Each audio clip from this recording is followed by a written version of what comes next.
I had this Navy SEAL that was behind me that he was my real bodyguard and my show bodyguard.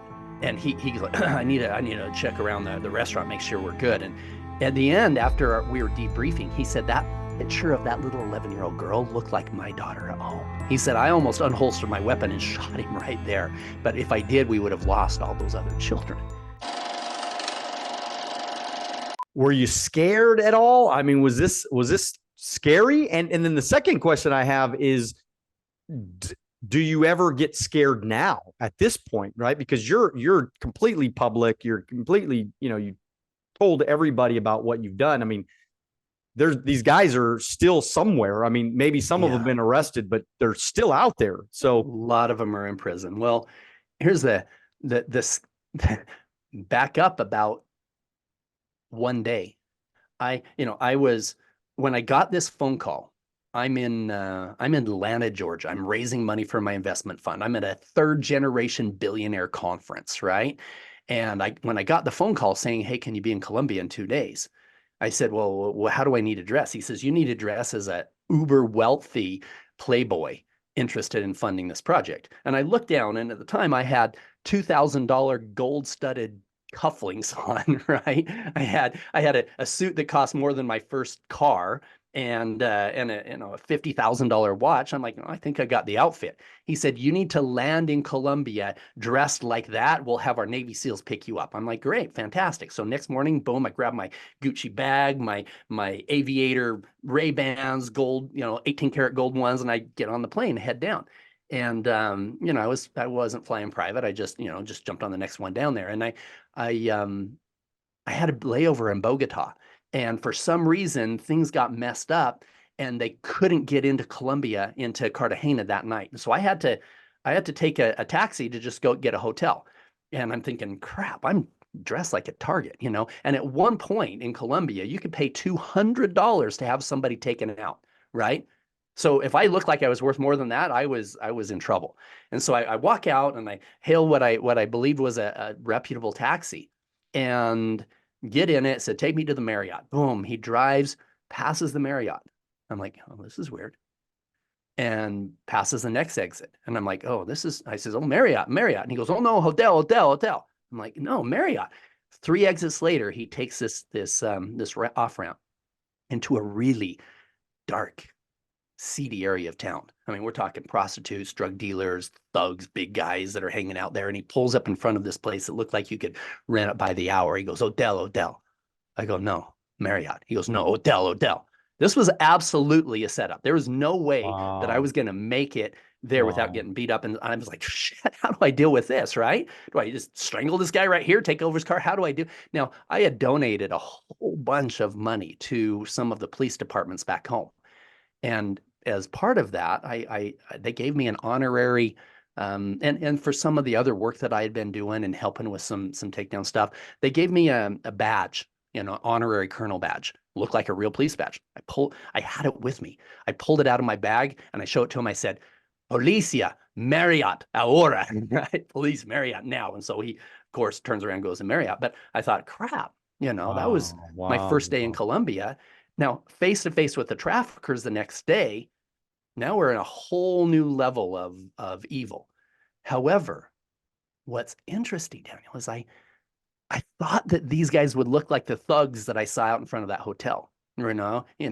Tattoos on their faces, earrings in their noses, and whatever. The first trafficker I met was a businessman in a polo shirt, clean shaven. The second I met was this woman, beautiful woman. She ran for Miss Cartagena, right? She was running this fake modeling agency, as you saw in the movie. And I'm like, these aren't traffickers. This isn't what I thought would be. And I realized as we sat down and started talking that they were as wicked as anybody I'd ever spoken to in what they were doing in their vile trade.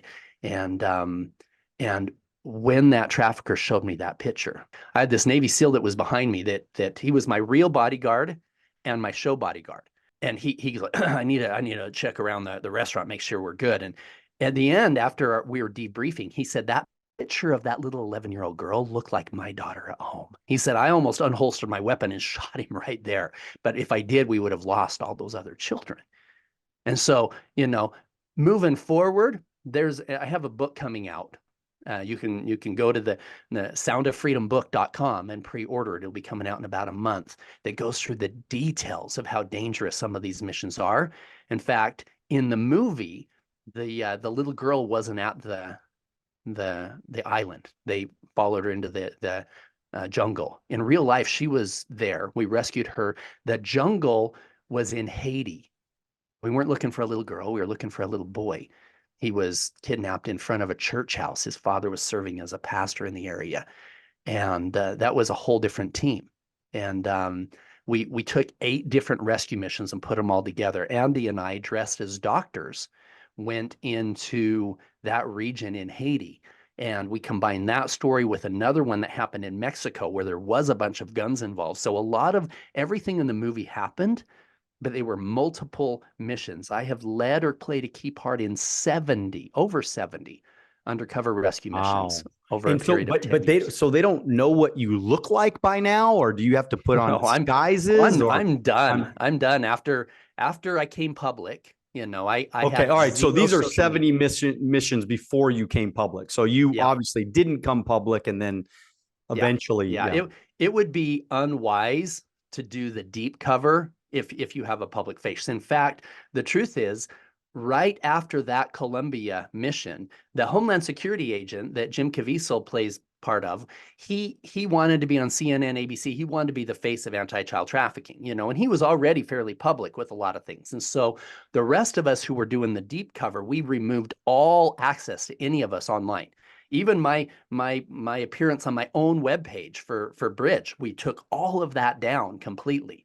And I wasn't Paul Hutchinson. I was Paul Stone, Paul Steele, Paul Black. It went on. We had this full fake profile that was put together. I had fake web pages and everything else that legitimized who I was. And those disguises changed in different areas. But once we did a full sting in an area, I couldn't go back, because there was inevitably people that were there that were still tied to the guys who are in prison now. And so there was a lot of sacrifices that were made in having to go into regions and completely take down those networks, and then not being able to ever go back to those areas. So God bless you for that, man. I mean, Paul, that's, just absolutely incredible. I have a question though. Do you think that Epstein was killed, or do you think that he committed suicide? Are you kidding me? We all know the answer to that one. Okay, all right. Let me just put it this way, and this will show you how high the totem pole goes. If you like this video and you want to watch another one, click right here. If you want to watch the entire podcast, click right here.